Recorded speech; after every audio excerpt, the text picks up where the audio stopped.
Loh, memang indigo itu terbagi-bagi dalam beberapa bagian yang berarti ya. Ya,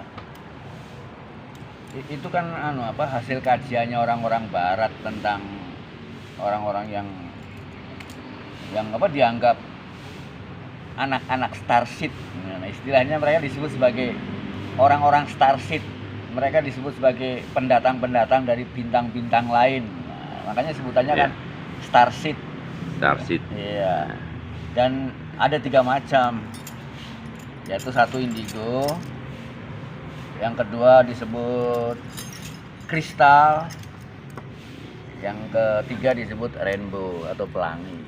Jadi indigo itu juga mempunyai tingkatan-tingkatan tertentu yang Itu ya. menurut kajian mereka, karena Hyang belum pernah menemukan literatur tentang indigo yang lengkap. Rata-rata literatur indigo yang Hyang temui gitu, karena Hyang ingin tahu juga apa itu indigo. Itu kan kajian-kajian orang barat tentang adanya kemampuan-kemampuan khusus dari anak-anak gitu kan. Yang mereka pahami bahwa anak-anak semacam ini nih dikatakan sebagai pendatang dari bintang-bintang lain. Menurut versi orang-orang Orang-orang barat sana.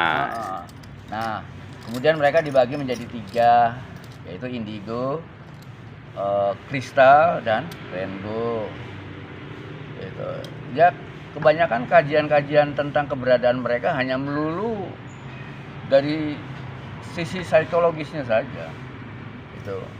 Tapi kenapa mereka seperti itu, nggak ada penjelasan yang detail tentang itu. Belum ada penjelasannya. Belum ada penjelasan detail. Tapi Hyang sebagai pribadi ya tahu bagaimana menjelaskannya. Tapi dalam hal ini Hyang nggak ingin menjelaskan indigo.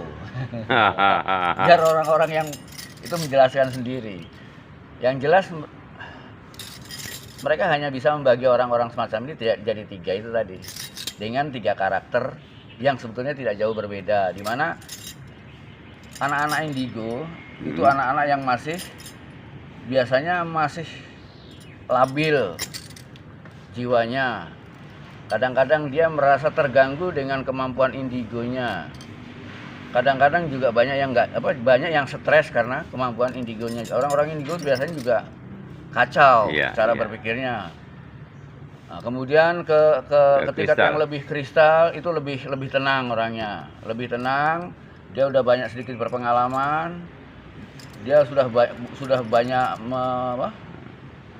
mendapatkan bukti-bukti dari kemampuannya itu ketika beranjak ke wilayah kristal.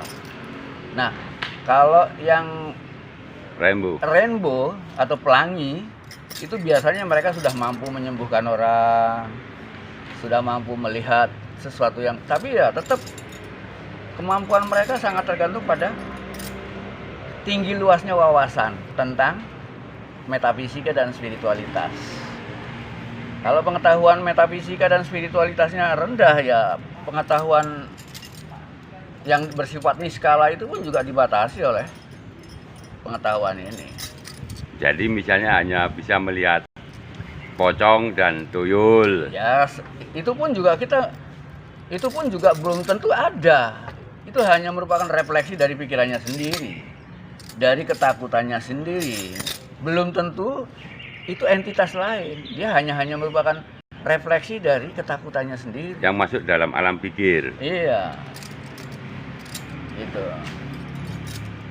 Wah, jadi indigo itu kalau dibahas luas sekali yang ya. Ya, karena itu menyangkut ada gejala-gejala psikologi juga dan lain sebagainya. Di sana juga ada istilahnya persoalan-persoalan indigo juga berkaitan dengan permasalahan-permasalahan mentalitas anaknya, bagaimana lingkungannya merespon dia, apakah lingkungan mendukung dia ataukah malah membuat dia semakin ketakutan, semakin asing dengan kemampuannya, yang membuat orang-orang indigo gampang stres. Kadang-kadang ada yang juga bunuh diri. Sampai sebegitunya juga ya. Iya. Mungkin dari kepanikan itu. Karena seringkali orang indigo dianggapnya udah nggak normal. gitu kan. Akhirnya dia Iya. merasa dirinya mungkin aku udah gila atau gimana. Nah, ini karena apa?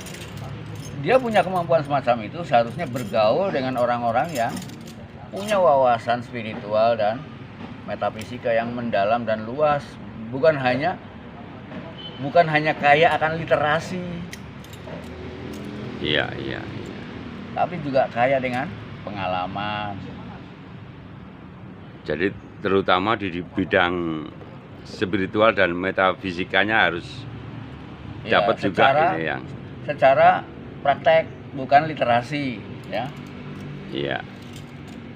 Kalau banyak baca buku doang ya buat apa? Hahaha.